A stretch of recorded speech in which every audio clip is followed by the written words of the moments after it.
مشاهدينا الأفاضل، طابت أوقاتكم. من الفضاء الإرثية نحييكم ونقدم إليكم نشرة الأخبار لهذه الفترة، والتي نستهلها بأهم وأبرز العناوين.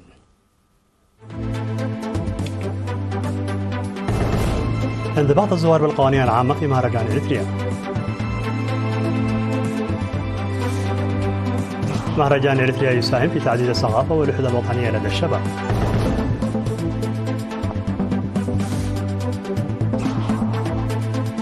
اختتام أنشطة النافذة الطلابية الصيفي. مسلحون يخطفون 20 طالبا نيجيريا في كمين بشمال البلاد.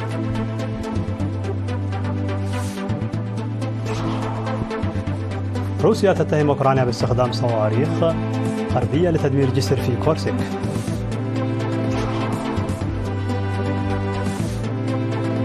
مقتل 15 جنديا ماليا وجرح 10 في هجوم منسوب إلى متشددين. مرحبا بكم من العناوين إلى التفاصيل. شهد مهرجان إريتريا 2024 والذكرى ال50 لمهرجان بولونيا انضباط الزوار بالقوانين العامة، مما يبرهن القيم المجتمعية الحميدة للشعب الإريتري. وأفاد سفير إريتريا بإيطاليا السفير فيزاتسيون بيتروس ومسؤول الشؤون الشعبية والجاليات الإريترية بألمانيا السيد كحساي تولي أن المهرجانات الوطنية ومهرجان بولونيا خاصة يمتلك تاريخ عريق في التعبير عن قيمنا السمحة وتاريخنا ووحدتنا الوطنية ونضالنا الدؤوب. وأوضح الزوار بأن الانضباط بالقوانين والالتزام بالنظام في استخدام المواصلات العامة ساعدهم في الاستمتاع بمحتويات الخدمات المقدمة في مهرجان إريتريا العام 2024 والذكرى ال50 لمهرجان بولونيا، شاكرين جهود رجال الأمن وخدمات المواصلات العامة وملاك سيارات الأجرة. أوضح مسؤول مكافحة الجريمة في شرطة الإقليم الأوسط الرائد كاسة دباس أنه لم يسجل أي حادث مروري داخل ساحة المهرجان، مشيدا بوعي الشعب الإريتري في المحافظة على السلامة العامة. وأشار أحد الزوار أن خدمة السكك الحديدية المقدمة للترفيه تساعد الشباب والأطفال للتعرف على تاريخ طرق السكك الحديدية في إريتريا.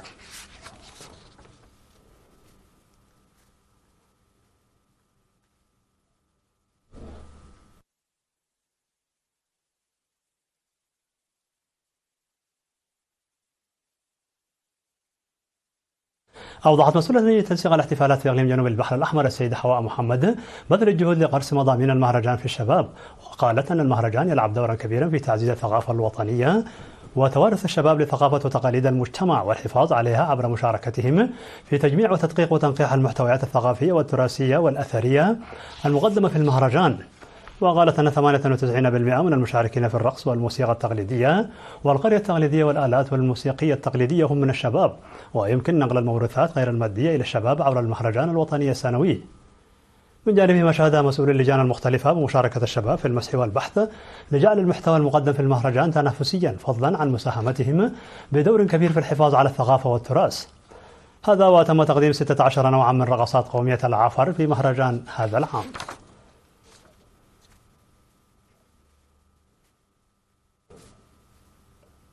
قدم إقليم شمال البحر الأحمر 20 موروثا شفهيا قائما على الأبحاث بلغات التيغرينيا والعفر والساهو في مهرجان إريتريا 2024. وقال رئيس لجنة الموروثات الشفهية في الإقليم السيد فتسون برهان زكرياس لوكالة الأنباء الإريترية إرينا أن الأبحاث أجريت في مديريات نقفة وفورو وقلعلو وشعب وقندع بالتعاون مع الإدارات والأعيان، وأشار إلى تركيزها على تقاليد الزواج والمدح والهجاء والأتراح ومراسم تشييع الموتى والقوانين العرفية والقتال. وأضاف أنه تم توثيق العديد من الموروثات الشفهية في الإقليم منذ عام 2004، وما تم تقديمه في مهرجان 2024 هو جزء منها. وأشاد السيد فتسون برهان بكل الجهات والإدارات التي ساهمت في نجاح هذه الأعمال البحثية. اختتمت رسميا أنشطة الحملة التنموية الطلابية لعام 2023 و2024 والتي بدأت في 8 من يوليو وحتى 17 من أغسطس الجاري. وقد أنجزت الحملة التنموية الطلابية 26 بمشاركة 28600 طالب، 33% منهم من الإناث، بإشراف أكثر من 1000 معلم وخبير زراعي وكادر طبي متجول. وضم البرنامج 126 نقطة نفير منتشرة في 44 مديرية. شمل البرنامج أنشطة الحفاظ على المياه والتربة بنسبة 96%، وحملات سلامة الطرق وصيانة الطرق الترابية، بالإضافة إلى الأنشطة الأخرى. وفي إقليم جنوب البحر الأحمر نفذت أنشطة الحملة التنموية الطلابية التي بدأت في 10 من يونيو وعدت 14 من يوليو مراعاة لأحوال الطقس في الإقليم بمشاركة 500 طالب. وأشار منسق الحملة التنموية الطلابية في فرع التعليم بالإقليم الأوسط الأستاذ جيتوم يماني بأن الأنشطة تضمنت المحافظة على المياه والتربة وحملة السلامة المرورية وتنظيم مستندات وأرشيف الإقليم. أوضح قائد الشرطة المرورية بالإقليم الأوسط الرائد هيلة براخي ورئيس جمعية السلامة المرورية السيد ستيفانو سابتماريان بأن الطلاب استفادوا من الدورة التدريبية المرورية التي أعطيت لهم، كما ساهم ذلك في نشر ورفع الوعي المروري بالإضافة إلى تنظيم السير في الشوارع المزدحمة.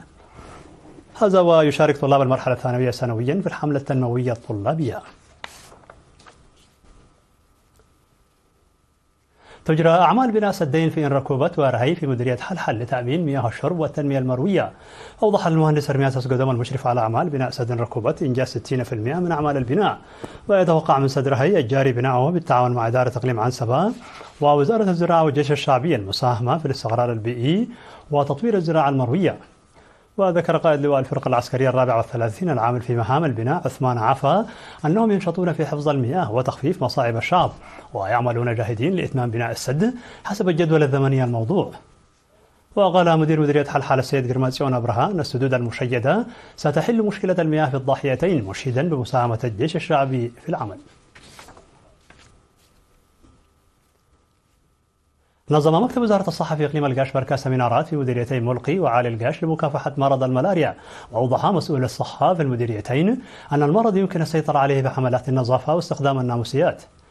وذكر مدير مديريتي ملقي السيد زرعي برهي وعالي القاش السيد قديف ستيفانوس أن المحاضرات التوعوية يجب تطبيقها لدرء الأمراض.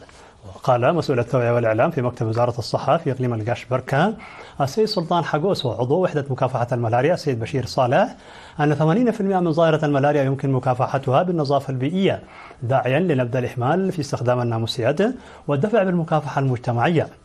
من جانبه ما دعا مدير مكتب وزارة الصحة في إقليم القاش بركة الدكتور حيلوم كداني والمدير العام لقسم الخدمات الاجتماعية في الإقليم السيد فرانكو كوبابا دعايا المجتمع لتطبيق الإرشادات المقدمة والقيام بأنشطة النفير المتعلقة بالنظافة ودفن البرك والمياه الآسنة، وقيام الكادر الصحي بالمراقبة والمتابعة المستمرة.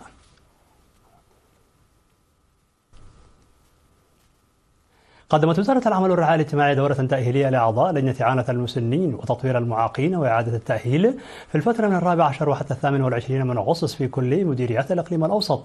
أوضحها خبير السلامة المجتمعية الشاب محاري والكيروس في لقائه بوكالة إرينا في 15 من أغسطس الجاري بأن برنامج تأهيل المعاقين المرتكز على المجتمع بدأ في العام 1994 وتوسع لاحقا ليشمل إعانة المسنين وتقديم الرعاية لذوي الاحتياجات الخاصة. وأضاف بأن أهداف اللجنة هي تقوية وإعانة المحتاجين وتنوير المجتمع وتمكينهم من الاعتماد على الذات.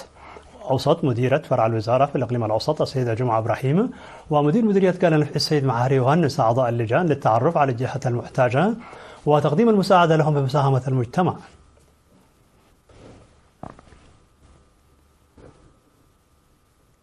مشاهدينا الأفاضل، كانت هذه الأخبار الداخلية. فاصل قصير ونوفيكم بالأخبار العالمية. ابقوا معنا.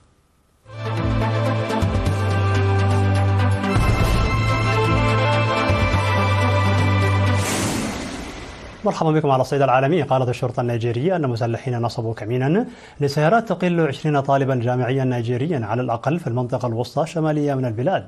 وكان الطلاب يسافرون إلى الجنوب لحضور مؤتمر لطلاب الطب عندما تعرضوا لكمين في ولاية بينو، وفقا للمتحدثة باسم شرطة بينو كاثرين آنيل.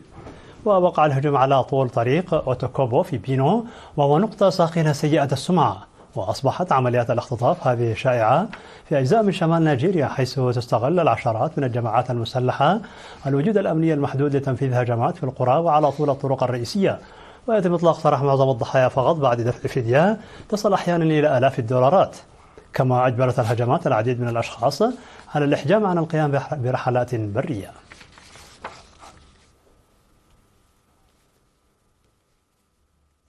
قالت وزارة الخارجية الروسية أن أوكرانيا استخدمت صواريخ غربية من المرجح أنها أمريكية الصنع من طراز هيمارس لتدمير جسر فوق نهر السيم في منطقة كورسك، مما أسفر عن مقتل متطوعين كانوا يحاولون إجلاء مدنيين.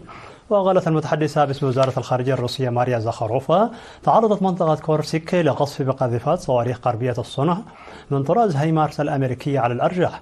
وأضافت نتيجة للهجوم على الجسر فوق نهر السيم في منطقة جولوشكوفو تم تدميره بالكامل وقتل متطوعون كانوا يساعدون سكانا مدنيين ممن جرى إجلاءهم.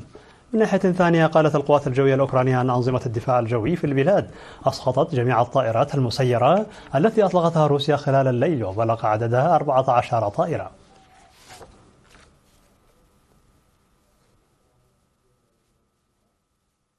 قتل ما لا يقل عن 15 جنديا ماليا في هجوم نسب إلى مسلحين ينتمون لجماعات متشددة في وسط مالي، بحسب ما أفادت به وكالة فرانس بريس من مصادر عسكرية ومسؤولين محليين.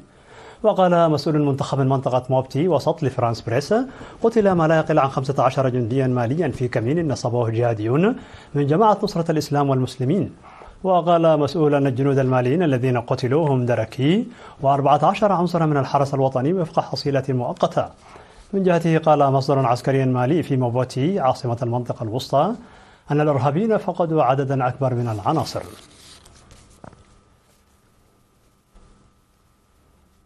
أعلنت اليونان حالة التأهب تحسبا لحرائق الغابات، فيما تستمر جهود السلطات التركية في مكافحة حرائق غابات مستعرة في 3 أقاليم بشمال غرب البلاد.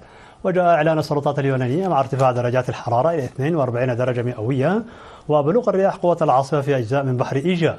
وذكرت وكالة الأنباء اليونانية أن هنالك مخاطر واسعة من نشوب حرائق في أثينا ومنطقة أتيكا المحيطة بها، بالإضافة إلى بيلوبونيز وجزر بما في ذلك كريت وإيفا. يأتي ذلك بعد أيام قليلة من نجاح السلطات اليونانية في إخماد حريق ضخم عند ضواحي العاصمة، لكن ما يزال هنالك 29 حريق غابات مستمرة.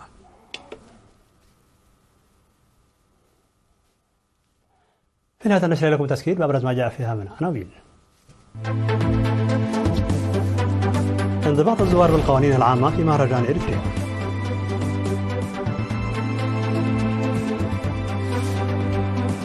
مهرجان إريتريا يساهم في تعزيز الثقافة والوحدة الوطنية لدى الشباب.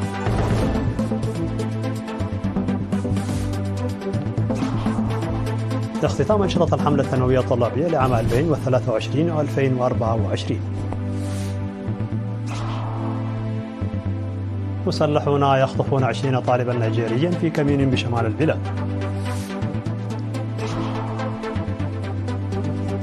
روسيا تتهم أوكرانيا باستخدام صواريخ غربية لتدمير جسر في كورسيك.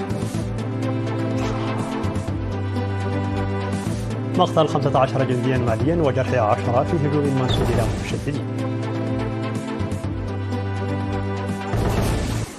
مشاهدينا الأفاضل، بهذا نكون قد وصلنا بكم إلى نهاية النشرة. شكرا على حسن المتابعة، دمتم بألف خير.